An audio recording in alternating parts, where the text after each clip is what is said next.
Hi and welcome to my channel. Today I would like to share with you a grammar curriculum. Now this is what the website has to say about it. What if there was an English curriculum that contained Christian values, was economical, was designed for all student ability levels, required only 3 to 5 lessons per week, had easy-to-use teacher guides and answer keys, required no parent preparation time, was complete and thorough, and encouraged independent learning? Would you be interested? Yeah! Who wouldn't want all that?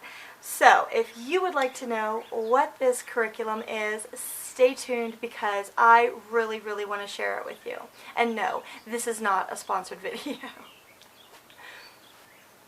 If you like what you see in this video, please let me know by hitting that thumbs up and red subscribe button below the video. And if you have any questions, I tend to ramble and sometimes I don't get all the information in. So if you leave me a comment all the way at the bottom, I will try to answer your questions as best as I can. I will also put a link in the description box below that goes to not only where you can find this curriculum, but my own blog post about it, just so that you can get more information, perhaps something that I said had to get cut out or edited or something. So let's start talking about the curriculum. First, I do want to let you know that if your kids are super high tech and they love characters in their curriculum that have all the latest gadgets and technology and go on adventures and travel the world, this is not going to be the curriculum that's going to really interest them.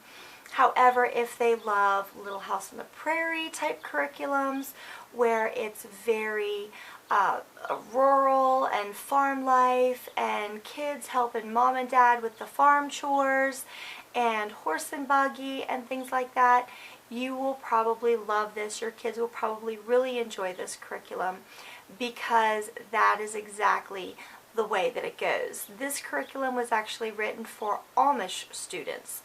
So that gives you a little bit of an idea if you want to keep watching or perhaps skip over to another video. Okay, so let me introduce the curriculum to you.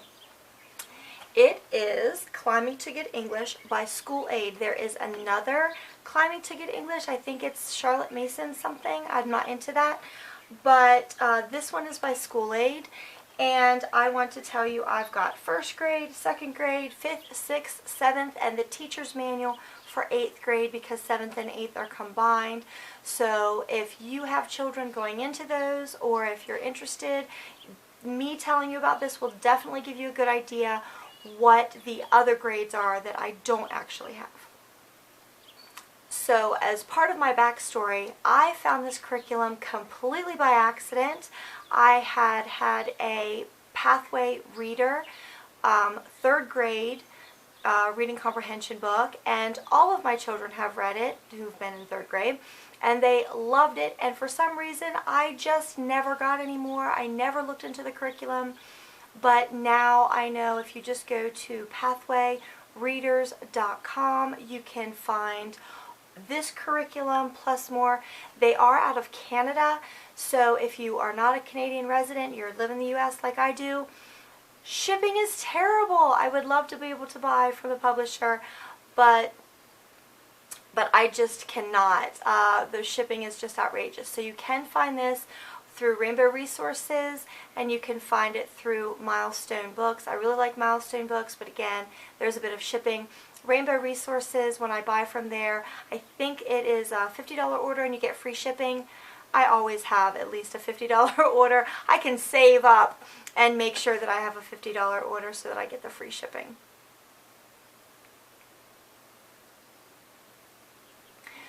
So whenever I found the Pathway Readers website and I saw that they had such a great kind of boxed curriculum, I decided, you know what, I'm going to try the grammar. The grammar is by School Aid, but they were written to go with the reading comprehension.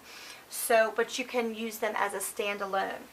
so I purchased the 5th and 6th grade, but I want to start with 1st grade. So when I purchased the 5th and 6th grade program, I sat down with my 5th and 6th graders and we were working through the book, and I thought, I love this so much. It is so easy, and let me tell you, I am not a grammar teacher. I am completely math science. Teaching grammar is always torture for me. I do know grammar. I speak properly as far as I know. I can write properly, but when you have to like dissect sentences and just all the different parts of speech, I didn't care about that. I didn't know how to teach it. It wasn't something that came natural to me. You want to talk about like physics or chemistry or biology or calculus or algebra, we could do all that, but grammar just is not my thing. I've always hated it. Well, I'm sitting down with my 5th and 6th grader, and it's easy, and I love it, and I cannot believe how easy it is to teach, and I cannot believe how easy it is for them to understand. And the only thing even close to this that I've found in all the years that I've been doing school is the Easy Grammar program. If you like that one, it's awesome. This one is even better, in my opinion. Loving it. So I decided the 5th and 6th grade is so wonderful. I cannot believe how much stuff is in there, and they were picking it up like that. And I honestly consider the 5th and 6th grade grammar in this program to be not elementary, but middle school age grammar. I mean, it is a lot of stuff, but it is so simple. And I thought, well, this is awesome. I'm going to get the 1st grade. I normally do not start a grammar program until the 3rd grade. I truly believe that children need to be able to be proficient in reading before you start grammar, but that idea is completely out the window.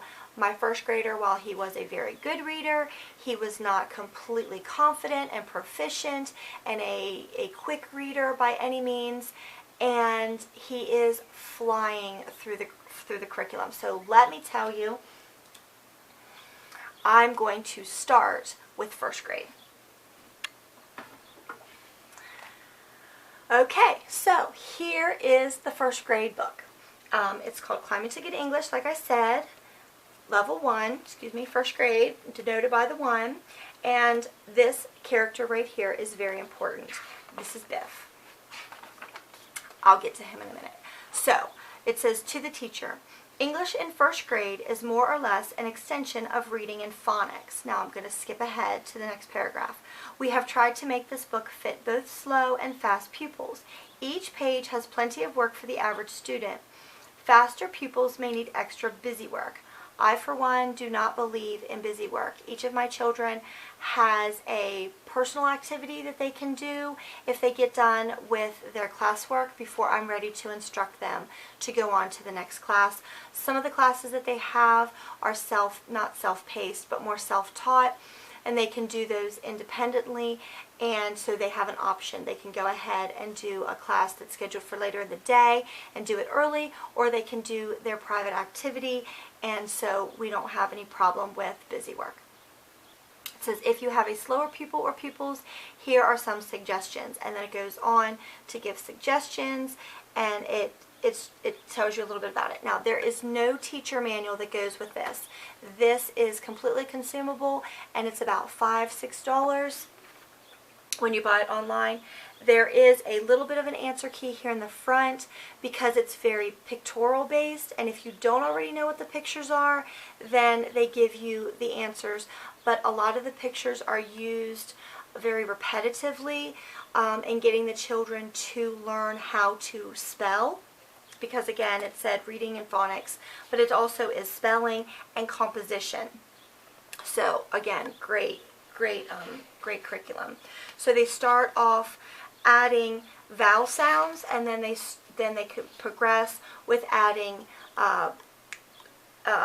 beginning sounds and end sounds, consonants and things, and then they go on and they are doing fill in the blank. They do start to do a little bit of actual grammar, like parts of speech, where they are doing like nouns and verbs in 1st grade. They call them things that I can see and things that I can do. And that's the way they're denoting verbs and nouns. They are also teaching proper writing because it is also a composition book.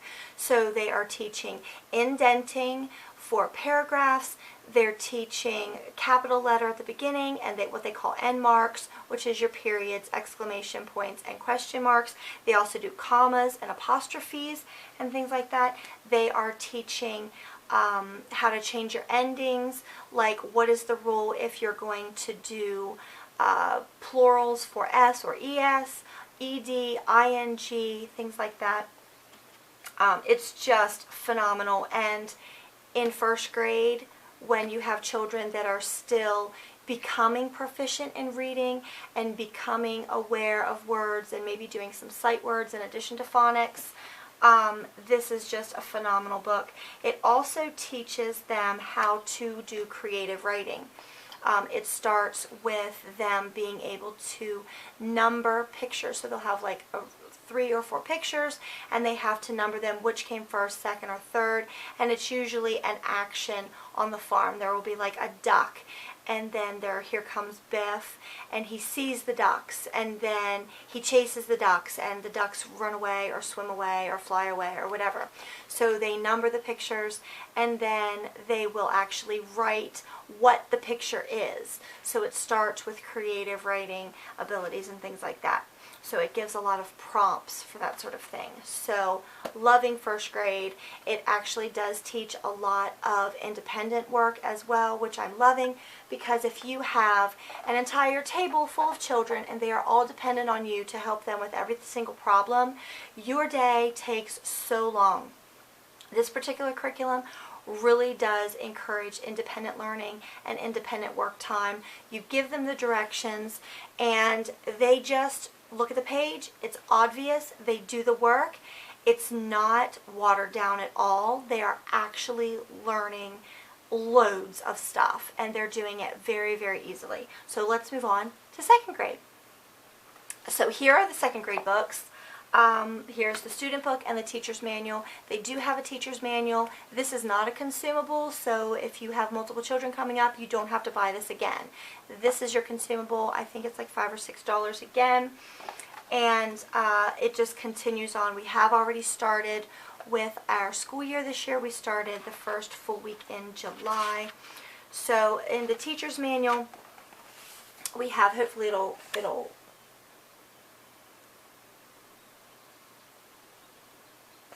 hopefully you could see that, where it is exactly the same as the student book, except that in red letters it has teacher instructions. So here is my son's page. And so the teacher's manual gives teacher's instructions in red. It has the child's instructions. Again, they're just reviewing very, very simple concepts from last year. And at the bottom, they're writing. Now, I actually have not used the teacher's manual yet this year because my son beats me to the punch when it comes to starting his grammar class. He does not wait. He gets his book out. He says, "Mommy, let me guess what I'm supposed to do today." He guesses because it is very repetitive. He already knows all the pictures that they're going to use. He already remembers how to spell everything from last year. And he just goes to work. And when he's done, I correct it. And if there's any mistakes, then he goes back and corrects it. And he absolutely loves this. It does get progressively harder. I have flipped through here and they keep going with basically more of the same. I can do more of an overview of this at the end of the year. Once we've gone through it, I can tell you exactly all of the new skills that are taught in this book. So let's go on to 5th and 6th grade and what actually prompted me to fall so deep in love with this curriculum. Okay, so here is the teacher's manual. It's 5th and 6th grade combined. Here is the 5th grade workbook. This is a consumable. I think the teacher's book was like $35. If it's anything different than that, I will put it on the screen that I made a mistake. These consumables, again, are $5. This is the 6th grade consumable. And then there was a practice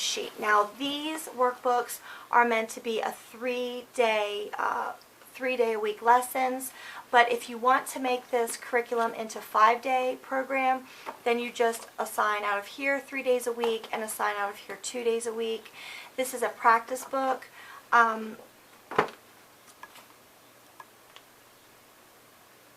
We actually only used this about halfway through the school year last year. I found that my children did not need the extra practice. They completely understood the concepts just with using the workbook. So this year I didn't even get these. But if halfway through the year or further on in the year I find that they are actually struggling, I will not hesitate to get this. I think this was like $2.50, $3. Again, if I'm wrong with that price, I will put it across the screen.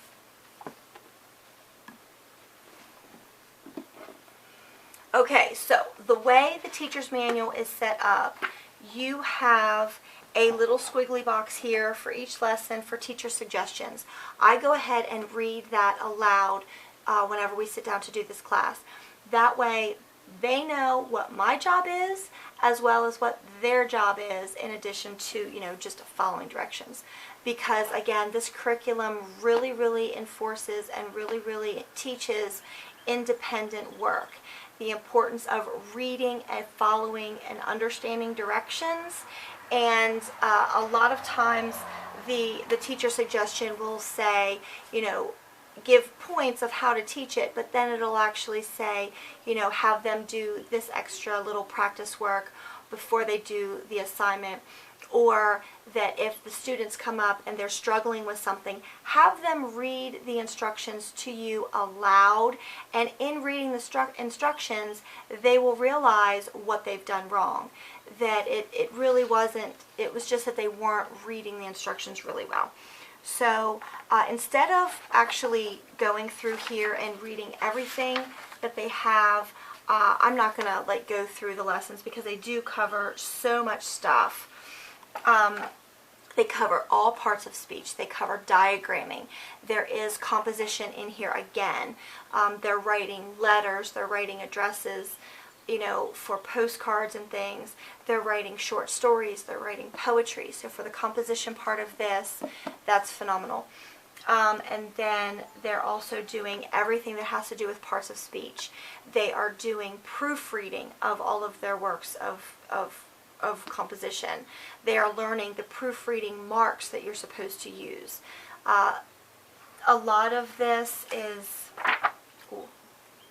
let me tell you though, this particular book was very stiff, and as you can see, it's breaking. Now my 7th and 8th grade book does not have that problem, so I'm not all that thrilled about this particular one. I don't know if it was just this one book, but do keep that in mind. Be gentle with it. Anytime you're using something over and over again. I used this last year. I'm using it again this year because my 5th grader is now in 6th grade, and then for kids coming up later, I'm going to be using this again. I do not want to have to buy another one of these. So we're going to try to take care of this. But like I said, the 7th grade book was much better quality in the binding, and so it's very flexible and it's not going to break. Well, I can't say not going to break, but it's not already breaking. It seems like it's going to last a lot longer. Okay, so let me open it up and show you real quick just a page out of the 6th grade workbook. So this is just a little bit of diagramming sentences. And they had never done that before. They had never diagrammed sentence. There are so many things in here that we had never done before, and they picked it up so easily. I do have to tell you though that if your children are not able to read cursive, there are activities in these workbooks in the 5th and 6th grade that in the workbook where they need to be able to read cursive. So if your children don't read cursive, I'm thinking this might not work for you. But not every lesson has cursive in it. We do cursive. We have a penmanship class where every day they write a Bible verse in cursive. So they can read and write cursive. And I actually started this year my second grader the second half of the year. He will be learning cursive just simply to make it that much easier. Later on, he'll already know it. He won't have to learn it as he gets older. Okay, we are moving on to 7th grade, and here is the 7th grade teacher's manual. It's for 7th and 8th grade, so as my 7th grader moves up to 8th, my 6th grader will be moving up to 7th grade, and we'll be in this book again next year. Now, I was so just blown away by how amazing the amount of grammar work that they were doing in 5th and 6th grade. I thought, this isn't 5th and 6th grade work. This is like middle school work, high school work. I cannot believe they're teaching this in 5th and 6th grade. And then it occurred to me, hey, this is Amish curriculum. I'm guessing that since most Amish schools don't actually go on after the 8th grade, it's probably because they are trying to fit the K3 through 12th into 1st to 8th grade. And amazingly enough, I was quite pleasantly surprised when I read in the very beginning of the teacher's manual for the 7th and 8th grade, it says Climbing to Good English. 7 and 8 are the last book in this 8-book series. For many pupils in our parochial schools, they will also be the last English study in a formal classroom situation. For this reason, we are coming to a conclusion of sorts. In other series, 8th grade is usually just another step in the ladder of formal education, while for us it involves tying together some loose ends which others deal with farther on. This may mean dropping a few things of doubtful value to make room for those of practical value. However, this should in no way hinder the student who chooses to continue his formal education. It may, in fact, help him even more. And honestly, in my opinion, it is a huge help.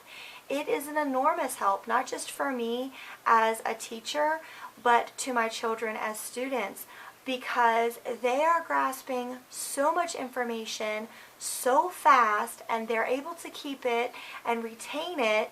It cannot do anything but build a more firm foundation for the rest of their education, and I'm just thrilled. So if you couldn't tell already. So anyway, 7th grade just continues on where 6th grade left off. We are just in the very beginnings of it. Again, this is the reusable teacher's manual and the consumable child's version. Again, like $5 or $6, depending on where you get it. And in the very first part of this, we are literally just going through and practicing parts of speech. Verbs, nouns, adjectives. We're doing a little bit of proofreading.